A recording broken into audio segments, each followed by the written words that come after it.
To find out what happens when Tinkerbell travels to the mysterious winter woods and discovers a sparkling surprise, read along with me in your book. You will know it's time to turn the page when you hear this sound.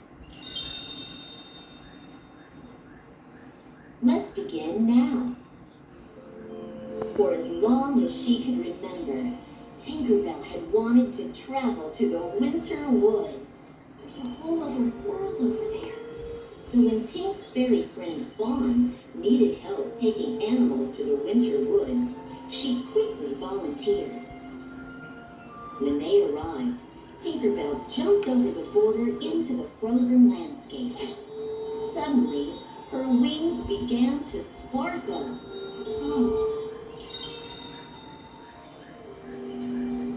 Back in Pixie Hollow, Tinkerbell was determined to find out what had made her wings sparkle so magically.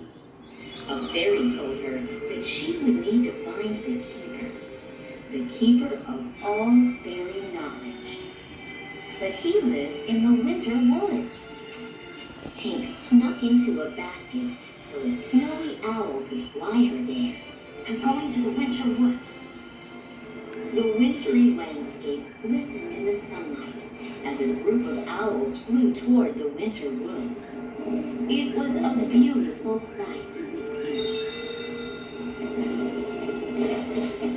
After a bumpy landing, Tinkerbell hurried to the Hall of Winter, where she found Dewey, the keeper. But before she could ask him about her wings, she spotted another fairy whose wings were sparkling brightly.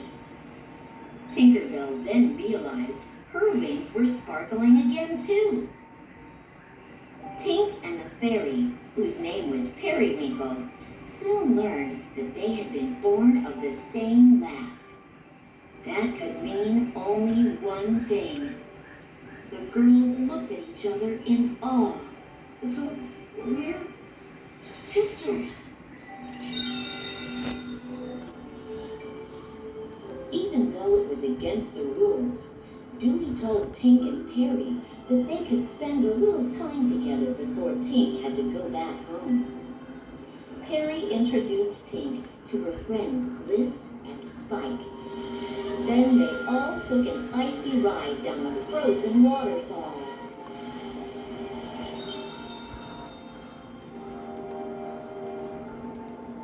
When night fell, Tinkerbell built a fire to keep warm. As the sisters talked, Tink had an idea. Maybe Perry would be able to visit her. I made it warmer over here. Maybe I could make it colder over there. Just then, the snow started to melt, causing an avalanche.